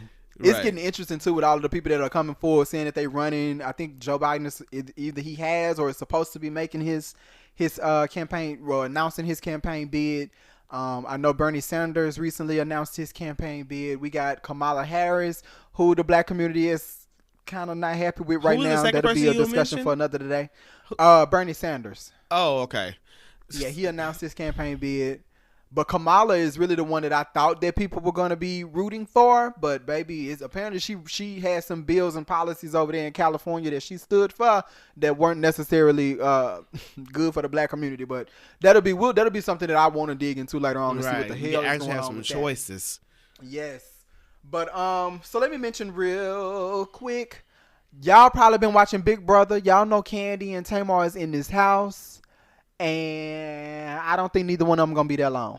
That's just me because they What they is the are whole premise of Big Brother? So don't they film them for 24 hours a day or something like that? They do, and so you see the show for about maybe an hour and a half. I don't know the days because I watch Big Brother, but I'm not a Big Brother junkie to where I'm just standing in front of the TV waiting on it to come on. So I think it might come on 2 or 3 times a week or something like that. But it's no more than like an hour and a half. But if you like have all access to CBS, then you can watch it 24 hours. And so the most interesting part actually ain't the damn show when it's on TV. The interesting part is the live feed, bitch. When her and Candy, Tamar and Candy been getting into it, Tamar and other housemates been getting into it, of course. They brought up this whole situation with Kaya and T.S. Madison, and they had a discussion on there too about the difference between relevancy and success. Because if you don't know, Tamar, they have like a friend group right in Atlanta. Yes. That consists of like Candy, Rashida, Monica, Tiny, all of them. Right. Tamar kind of used to be in it at one point, but then she ended up falling out with them girls around the time of the situation that happened on The Real when she ended up getting let go, and they had Tiny come up there and interview her and Monica and all that, and so she started unfollowing Toya. Yeah, she started unfollowing all them girls because she didn't want to see any of it, and so she kind of fell out with them. And so in this house, where that the last time that her and Candy were together was when they did the tour, right? And of course, they had that whole falling out after. Tamar tried to bring T.S. Madison and Kaya there for the New Year's Eve show in Atlanta, and Tamar and Candy are in this house, and they had a real interesting discussion about relevancy versus success. And basically, Candy was saying that, because I know you hadn't seen it, Candy was saying that she gets tired of like always getting invited to all of these different events, and she feels like there are a lot of people who are successful and a lot of people who are notable in Atlanta, but she's always wondering why they always calling just her to come to different things. And Tamar was telling her it was because you relevant. And she was saying, no, like, but Tiny is relevant and Monica is relevant. And she was like, no, but you are on Real Housewives of Atlanta, and that's like a big brand. And so you have the most relevancy, and that's why. And Candy, I think Candy think that Tamar was trying to be shady towards her friends, and so she started bringing up Tiny and Monica, and that upset the fuck out of Tamar, and she started clowning and acting up. I mean, I saw the video on Instagram. Okay, so you saw her on there acting a fool. About you trying to make it messy, blah blah blah, and bringing up this, that, and the third. Girl, all these noises and things. Let me tell you what happened. What happened was she came in here complaining about the workload or whatever. And I was like, well, ain't this the same thing you do for housewives? And she was like, no, I'm actually on the go. And then she was like, for some reason, everybody always wanted me to go to the event. I'm like, yeah, because you're relevant, which is a compliment. She goes, It was a compliment. You did compliment. I did, as I always do. Yeah. I mean, I mean, a lot of people was doing their thing. I said, I didn't say a lot of people wasn't doing their thing. I said, you're relevant. Yeah, so they want you to come. She act like she don't know what the relevant is. I mean, Family Hustle, that's all her friends who she was just talking about the other day after she apologized. Now she act like she didn't apologize. I cannot. This girl sat here and said, I mean, Monica and Tiny, why are you mentioning them? And Toya, they successful. I said, I did not say they successful. I mean, Family Hustle's numbers, huh? I'm like, I'm a TV producer. I look at numbers. Look at everybody's numbers. Like, what you talking about? I know how this show doing. That's not what I'm saying. I said relevancy. I said, and for the record, Family Hustle does well because of Tiny. Because she's relevant. And every time you look around, I'm beefing with somebody, or I'm picking, or I'm making fun of, or I'm trying to make it as if I feel that somebody else is less than. Do you understand what I'm saying? Because that's what that conversation was. Now you have to remind yourself, I have 4 sisters and a mother, and I'm a woman. I'm a specialist. You got it? So I know when a woman is trying to be catty and smart and stank with me, subtle or not. And then she got girl, you need to get your sinuses checked because I'm tired. I'm through. I'm done. I'm not here for it. It was and then Candy was so calm because Candy was just trying to have a conversation because Tamar's biggest thing is that she's an ineffective communicator. She's normally somewhat right a good portion of the time, maybe 60 to 40% of the 40 to 60% of the time, but she cannot effectively communicate what she's trying to get across because all she had to do is say at the end of the day, they are very successful. They have a resume that adds up. But as of right now, because you are a standing member on Real House of Atlanta, which is continue to be the number 1 black, brand, that type of show over what is the other one? Love and Script Hop and all of the Basketball Wives. Even tiny TV show and all that. Like, right, even Family Hustle, even over all of you considerably outrank all of that. In addition to you having a resume, which is why you obviously can pull people out there. People know you, people recognize you, people like you, so on and so forth. That's but she too busy worried about I don't know what's going on, and she just could not communicate that effectively. And I'm not about to. It's just she was acting a fool. It relates back to what Ayana said. Your behavior diminishes your message, and that was really that was it the whole time. She did hit it on the net. She really did, because that was it the whole time. You were acting such a fucking fool instead of trying to, like you say, calm yourself down and actually just express via your words, not your actions, and you doing all this. And all that retarded shit you wrong word.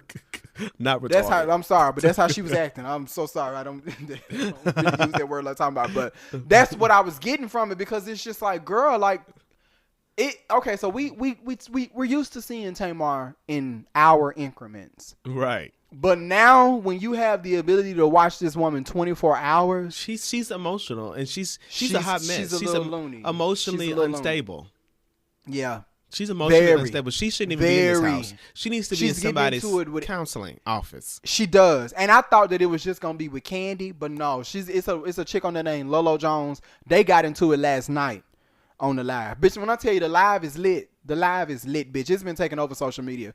They got into it. I see it everywhere. And Tamar constantly breaking down. From what I heard, they got physical. But the live cut. When they got in each other's face. The live cut, but I heard they got physical and Lolo put hands on Tamar, and they claimed that Lolo was facing that potentially she was gonna get sent home. Now I heard that this morning Tamar and Lolo made up. I don't know. We have to wait till the show come back on TV. Because Tamar looked like she needed to be popped one good time. And we already said she looked like she won't bust a grape herself. Tamar she's one of them kids that need to get popped one good time before they'll respect you. Now know the key.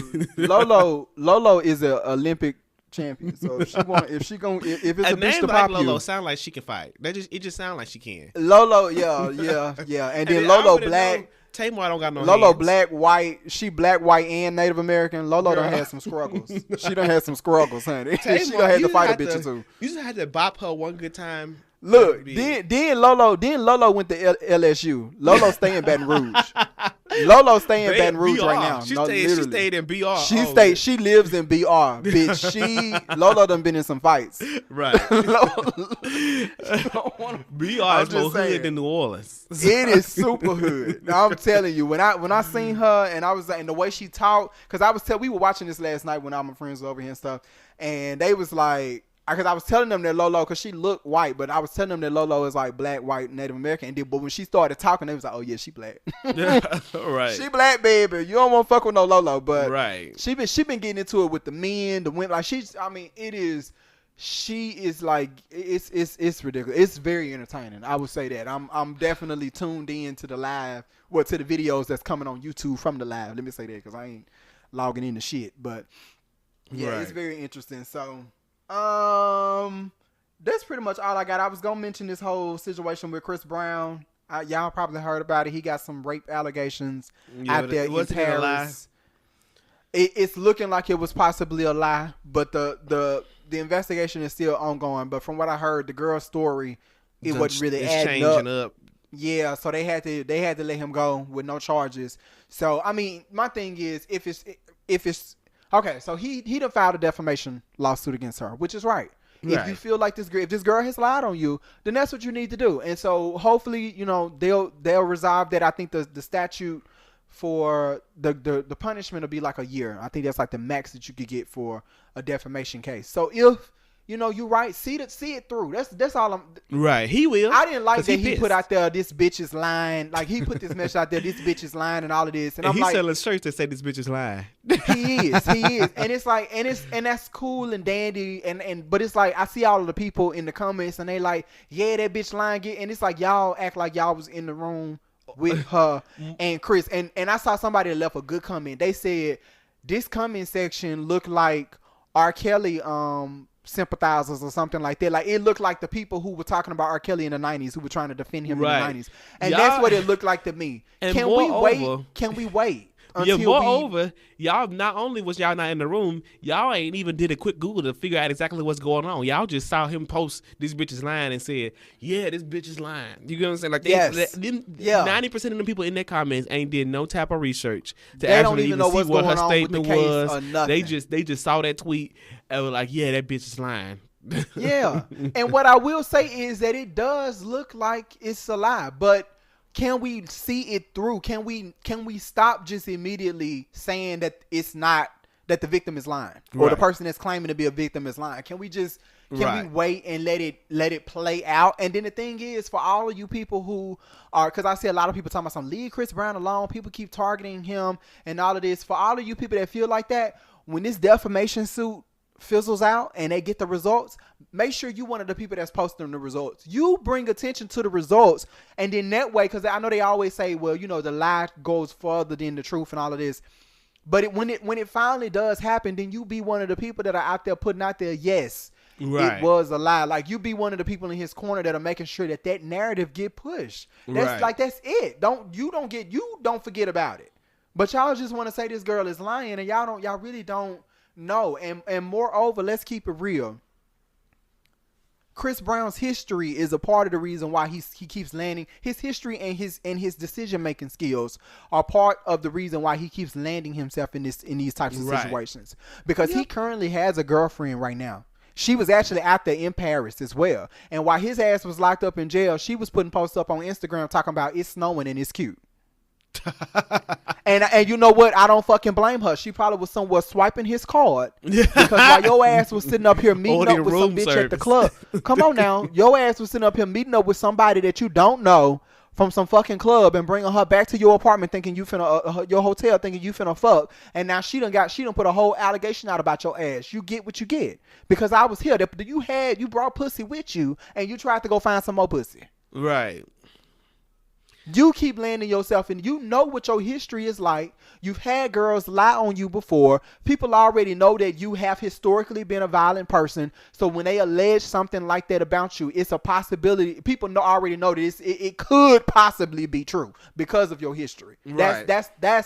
That's what people are banking on, and that's why you are being targeted. And it's not fair that you're getting targeted, but since you know that you're getting targeted, you got to make better decisions. That's all I'm saying. Smart. You got to make smarter decisions. And this goes back to what I was saying before, how in America especially, particularly in the black community, we are designed or taught to protect black men and leave black women out to dry. That's continuously what happens. And I feel like this is another example how in the black community, they immediately jump to Chris Brown defense. They immediately want to jump to Future defense and all these other that's that and the third.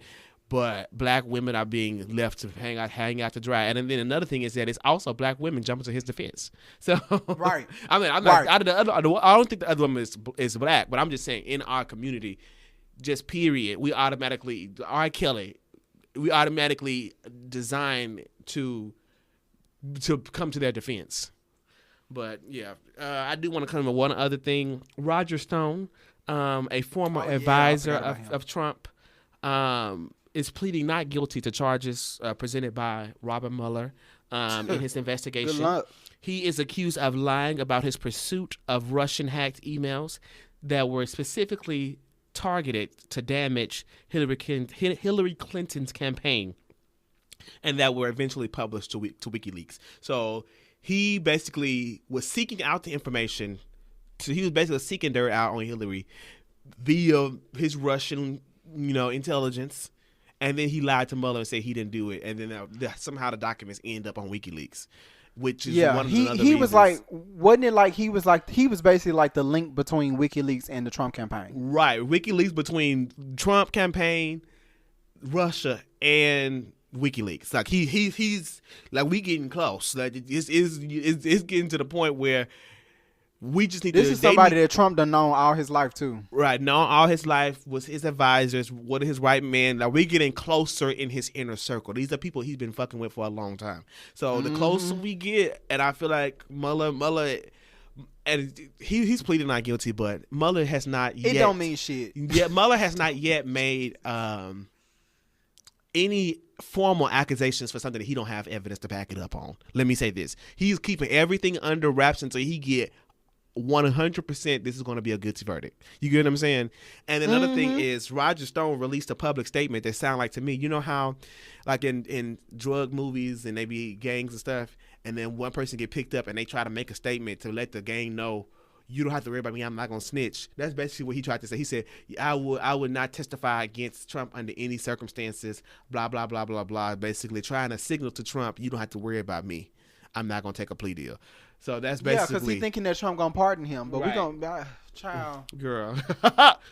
Trump not going to be able to pardon his own self.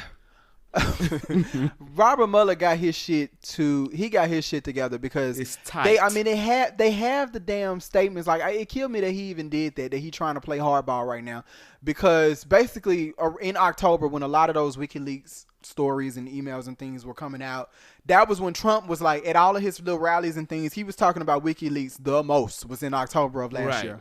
Well, October of the year before that. Of 2016. 16, yes, right. And basically they got like the messages between Roger Stone and a senior official for the Trump campaign who could be Trump himself. They don't even know how senior it is, but we don't know. And they got like the messages where he would tell them, we got this, and this is getting ready to come out, and then it would come out on WikiLeaks, and like the Trump campaign would send him a message saying, "Well done." Like we got all. So we know that the campaign worked with the Russia's to collude and to work take together. Her down. We just need to see how exactly much Trump knew, and that is what's going to nail him to the cross. Which is everything, but we'll get there once he got the proof. Right, we'll get there. We working. I wanted to shout out one person that I just watched the interview on. I think yesterday, D-Ray Davis. Mm-hmm. He's a comedian. You know him? He was on the Breakfast Club. Okay. He was on the Breakfast Club. Did you see his interview? No, I did not. I just saw he was on the Breakfast Club. It was a really good. I typically watch his. It was a really good interview, and They asked him about, because I sort of feel a little bit like Charlamagne been kind of, how like whenever there's some type of situation going on with one of his friends or himself, he'll ask the guests about it and try to get them to weigh in, and normally it's like he try to get them to come to say something that's on the side that he want them to say it on. Right. Like whenever he was talking about his situation, his allegation, and he would constantly say, today social media is not allowing people to grow. It's not allowing people to to grow past the things they done in their past, and he'll kind of like muddy it up like that, and then of course that sounds really good, and so then the guests would say, yeah, they not, and so he's really talking about his own situation. Right. But he's getting this person that's respected or whatever in the community to sort of agree with his side, and it's just further cleaning up his image. He does that. But that's a whole nother situation. Anyway, he also does that with his friends sometimes, like Kevin Hart. And so he kind of brought up that situation with Kevin Hart about the type of jokes he made, because obviously D-Ray is a comedian, and he was saying, like, do you feel like, people are being too sensitive, or people, are there certain things that we shouldn't be joking about? And D-Ray told him, he said, yeah, he do. He feel like we have to change as comedians as time progresses. He says, and he feels like it all works together. And what he means by that is, he gave the example of that movie that who is it? It's Regina Hall and what's the girl name? The little girl Marcy from Martin. Blackish. Yes, her. That movie that he got coming out, it's called Big, I think, or is it Little? Yes, Little. I think it's Little or Big. Which one? Okay, well, whichever one. There was a movie that already had came out a little while ago that white people did. That was like that was similar, but I think it was the opposite. Oh, okay. Like instead of her getting young, I think he got older or something to that effect. Oh, okay. And so what D-Ray was saying was that there was a time when we didn't have women that were getting lead roles as much as we do now. And he says that, back in the day, if you would have seen women getting these lead roles and stuff the way that they are now, men would have been out here like, oh, who the fuck she thinks she is getting this, that would have been the spirit. Right. That would have been the energy. That would have been the type of comments and things that you would have been seeing out there. But now, because it's not acceptable for somebody to get out there and to talk like that, which is, that kind of relates to Trump, how he's making it okay for people to talk a certain way. Mm-hmm. Now it's not okay for people to talk like that. We starting to be able to see women kind of come to the forefront. They're being heard in various arenas where, like I say, whether it's certain type of movies that they may not have been able to do back in the day, or whether it's these, allegations with rape and all these different things. And he's saying, so if he has to sacrifice the way that he talks in order for us to continue to move forward, he's willing to do that. Right. Because baby, I said, D-Ray, come on, you better D-Ray. get Charlamagne together, because Charlamagne is the type, he'll get right up there with Janet Mock one week and be talking about the LGBT community, talking about trans, rights and moving forward, and then have Lil Duval sitting up there disrespecting the fuck out of the entire trans community. Same woman, right? And then you up there cackling like Tamar, just giggling and laughing and having a good ass time. Either you an ally or you ain't. Either you woke or you sleep. It ain't no it ain't no in between, and that's the kind of shit that Charlamagne will do. I do know that he will. You need to see Amanda Seals' Breakfast Club interview. I watched like the first 30 minutes. I didn't finish it. She got him together at one point. I don't know if you probably ain't seen that far yet. Yeah, you got to finish that. But she got him together for the type of person that he used to be. I watched her special last night. I am planning on watching her special. I watched it last night. It was hilarious. It was hilarious. Yes, God, I expect it to be. She is. I love her. She's great. But back to D-Ray. The other thing that I wanted to point out that he mentioned was he said he talked about the word bitch, which is a word that I use a lot too. And he said that that's like one word that he's not willing to flex on. And he says that it really depends on the context, which is what I say about the word too. He said, because if somebody is talking to you and they like, ooh, bitch, you better move over there or whatever, like if it comes with that aggressive, you can tell that that's like it's meant to be derogatory in that way. But he says, like, like today, my daughter could be getting dressed and I say, bitch, you look good, like playing like almost in the way that, us gay folk will use it. And then so that kind of opened the door for him to talk about. Right, exactly. And so that kind of opened the door for him to talk about that. And he said he grew up in Chicago, and he says that he likes where we are today, where we can talk like that. He said, because growing up in Chicago, you were taught that masculinity looked a certain way, and you were taught that, you were he didn't say homophobia, but he described homophobia in the way that he did not know any gay people. There was not like a huge population of gay people. And so what you're taught and trained to think is that like, oh, gay people looking at you funny, they want you, you need to watch out for them and this and that. And he said that once he got in Hollywood and he got out to California and he realized like them gay people ain't even worried about me. Like they not they not even checking for me. Right. And so he said then it kind of with the acceptance of gay people, it started kind of becoming okay for you to like not have to be so hard. You know, the way that you were kind of taught that is what masculine looked like. Like if you were to compliment a woman, you had to say, oh, you look good. Yeah, you look like almost like that DMX voice. Like that was sort of like what masculinity was sort of kind of painted to look like. But he was like, now like when his wife and his daughter getting dressed, he'll be like, bitch, you look good. Like kind of like playing with it or whatever. Because that's just where we are today. Right. It's not like a reflection on who you are as a person. And he was just making he was saying a lot. I can see that D-Ray got his shit together. Don't he have a special that just came out or something? Look, I think he does. And I'm going to have to check it. I think it's on Netflix or something. I'm going to have to check it out. I think that's why he doing this little press tour. I'm going to have to check it out because he got me with that. I said, that is a brother that is secure. That's what I saw. I saw a lot of security in that man. I said, that's a man right there that if I was a woman, I wouldn't even have to worry about whether or not I'm gonna have to wake up one day and my man gonna be with another man. Like that is what a secure man looks feels, like. And sounds like. Yes.